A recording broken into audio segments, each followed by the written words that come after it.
A'udzubillahiminasyaitonirrajim. Bismillahirrahmanirrahim. Assalamualaikum warahmatullahi wabarakatuh.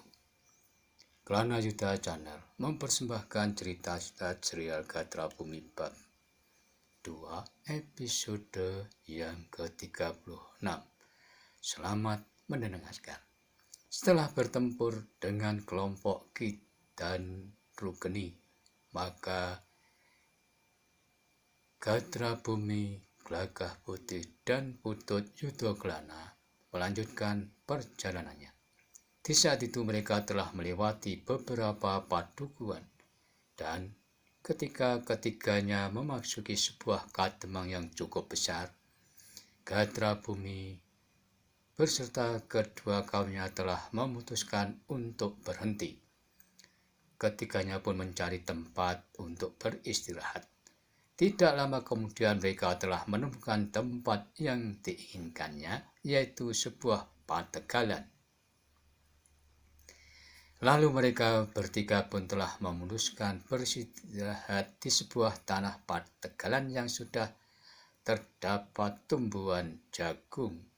Kebetulan sekali di pategalan tersebut berdiri sebuah gubuk atau rumah yang terbuat dari bambu petung yang biasa dipergunakan pemiliknya untuk menghalau burung-burung betet di saat jagung sudah berbuah. Ternyata gubuk itu cukup besar sehingga dapat menampung mereka bertiga. Dan saat itu, ternyata waktu pun sudah memasuki malam hari. Apalagi waktu itu udara malam terasa sangat dingin sehingga mereka harus membuat perapian untuk sekedar membantu menghangatkan badan mereka. Kemudian seperti biasa ketiganya pun telah mengatur waktu untuk bergantian berjaga di saat temannya sedang beristirahat. Pada saat itu kebetulan Gatra Bumi dan Putut Yudaklana yang lebih dahulu mendapat waktu untuk beristirahat sehingga Glagah Putihlah yang harus mendapat waktu jaga di permulaan. Sambil duduk, ia melihat tumbuhan jagung dengan pohon yang begitu subur. Di saat itu juga terlihat pula gembolo atau bunga jagung yang sudah terlihat bermekaran, serta di bagian lain terdapat beberapa tongkol atau bagal jagung yang juga sudah menampakkan rambut jagungnya. Ketika itu udara malam terasa semakin bertambah dingin, seakan-akan suasana pun terlihat sepi. Namun beberapa saat kemudian baru terdengar suara serangga malam yang bersaing dengan saling saut-menyaut. Tetapi tidak beberapa lama kemudian suara serangga itu tiba-tiba telah menghilang hingga tak dengar lagi bunyi suaranya. Glagah Putih yang sedang mengamati tanaman jagung, kepakaannya telah merasakan ada sesuatu yang kurang wajar, sehingga ia pun berusaha mempertajam indera pendengarannya. Glagah Putih pun waktu itu ingin membangunkan teman-temannya, namun ketika ia akan membangunkan teman-temannya, tiba-tiba saja pendengarnya telah menangkap desiran yang sangat halus seperti langkah dari seseorang.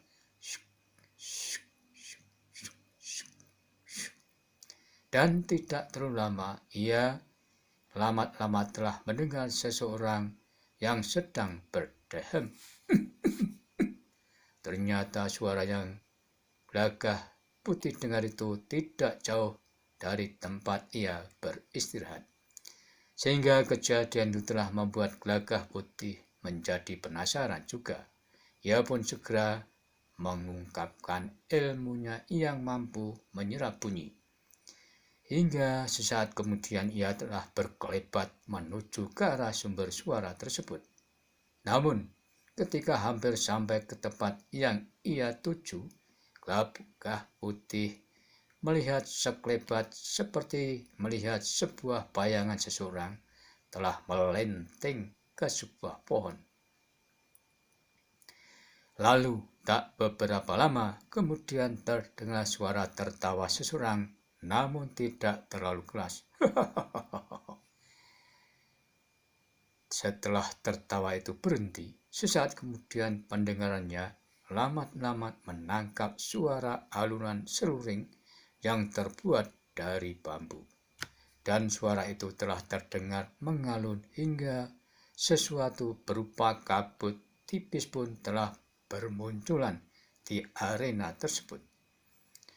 Tak diduga kabut yang tipis itu ternyata tidak segera menghilang oleh angin malam, dan kabut pun seakan-akan telah berputaran menyelimuti pategalan. Bahkan seakan-akan kabut tersebut semakin lama semakin bertambah tebal, bersamaan dengan suara seruling yang mengalunkan sebuah irama itu.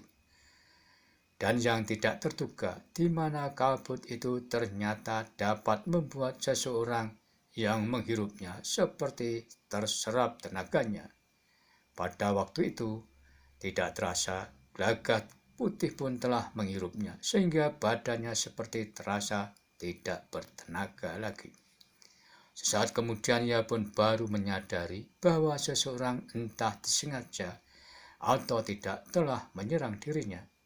Maka Gagak Putih pun segera mempersiapkan diri dengan duduk, lalu ia menyilangkan kedua kakinya. Beberapa saat kemudian ia telah mengambil sebuah alat musik pemberian dari Ki Citra Jati dari kantong ikat pinggang yang berbahan kulit.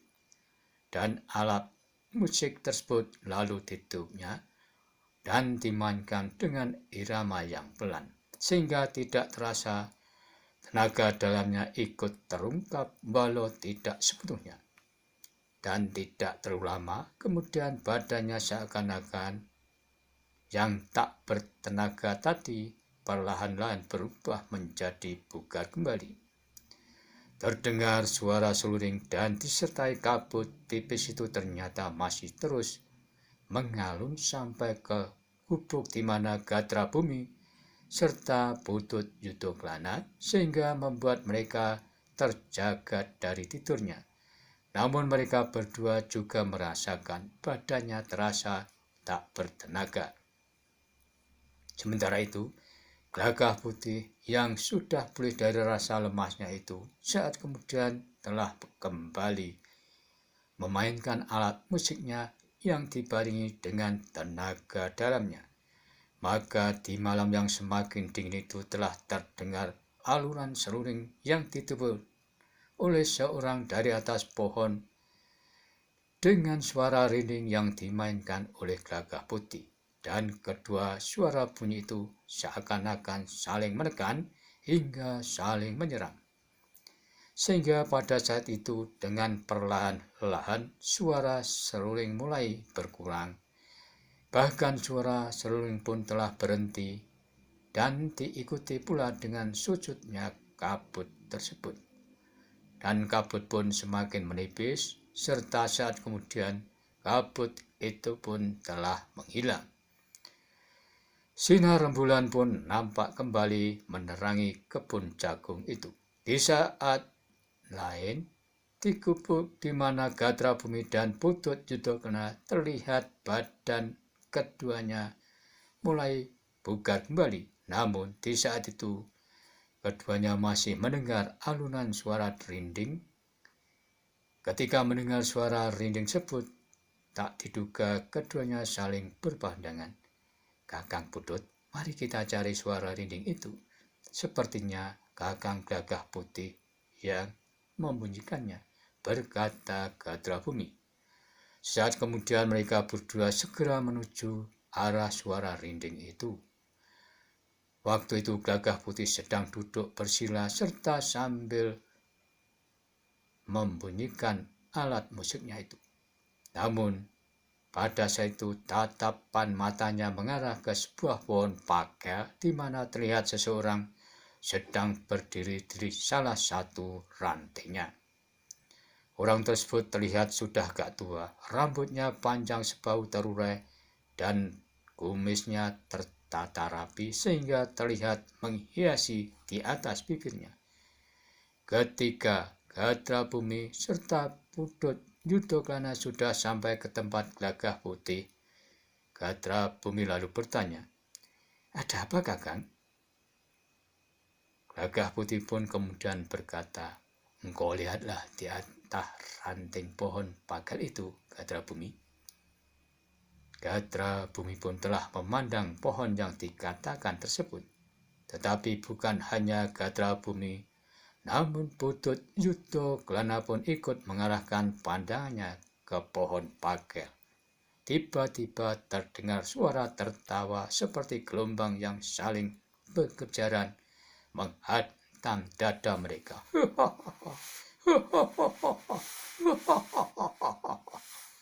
Hati-hati dan waspada. Kita baru diuji dengan ajian gelap sayuta. Baik, Kakang, jawab Gatra Bumi dan Putut Yudoklana. Pada saat itu terdengar suara tertawa yang semakin keras.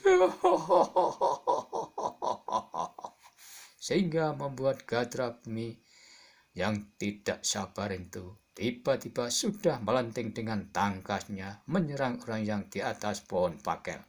Namun dengan entengnya, orang yang diserang Gatra Bumi itu sudah bergeser ke ranting lainnya.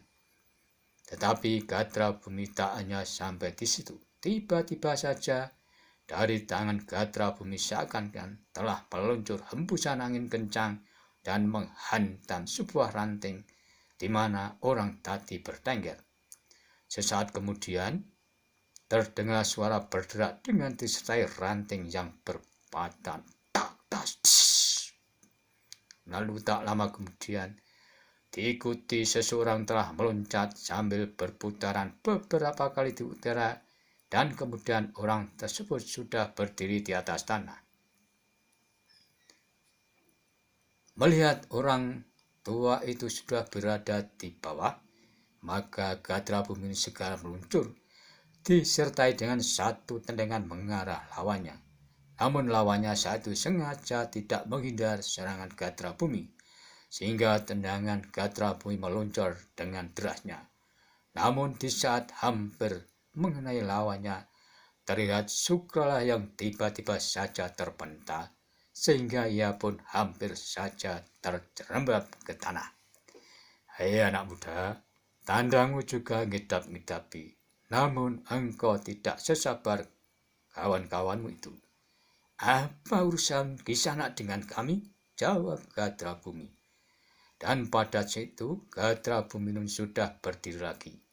Kemudian ia telah menyerang lagi lawannya dengan pukulan mengarah dada lawannya. Namun ketika hampir mengenai dada lawannya, kembali pukulannya itu tertahan sekitar 10 jari. Gatra Bumi pun menjadi marah, sehingga ia sudah bersiap dengan ilmu pamungkasnya. Namun di saat Gatra Bumi akan mengeluarkan ilmu andalnya, tiba-tiba lawannya sudah melenting ke gerumbulan di sebelah kebun jagung. Dan di saat itu pula Putut Yudoklana telah menyebutnya nama seseorang, Kisingayuda.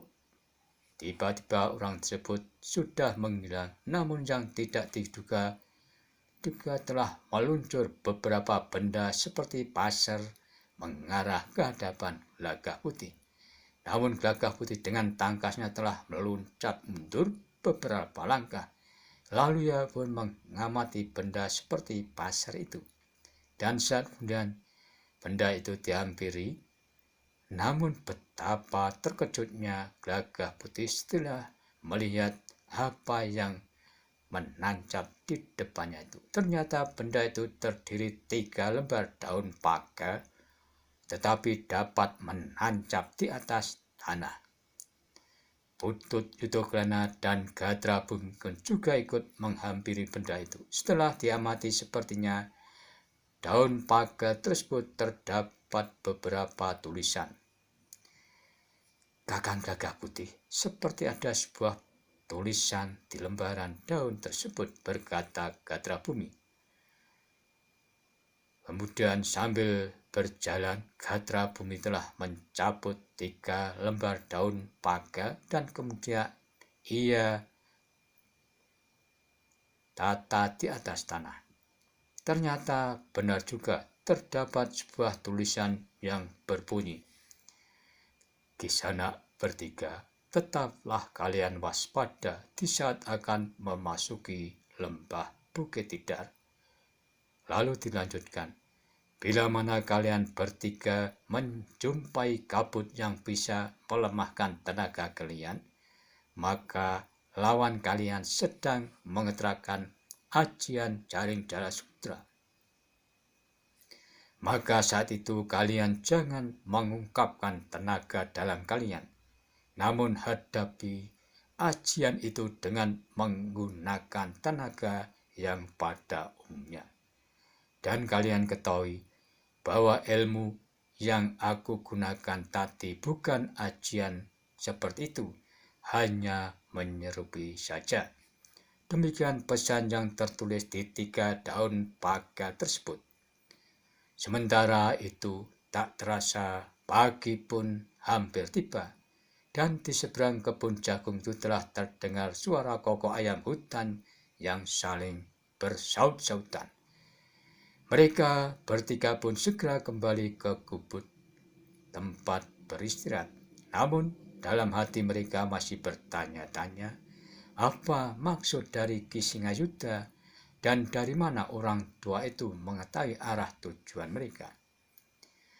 Ketika itu ketiganya segera merencanakan langkah-langkah selanjutnya.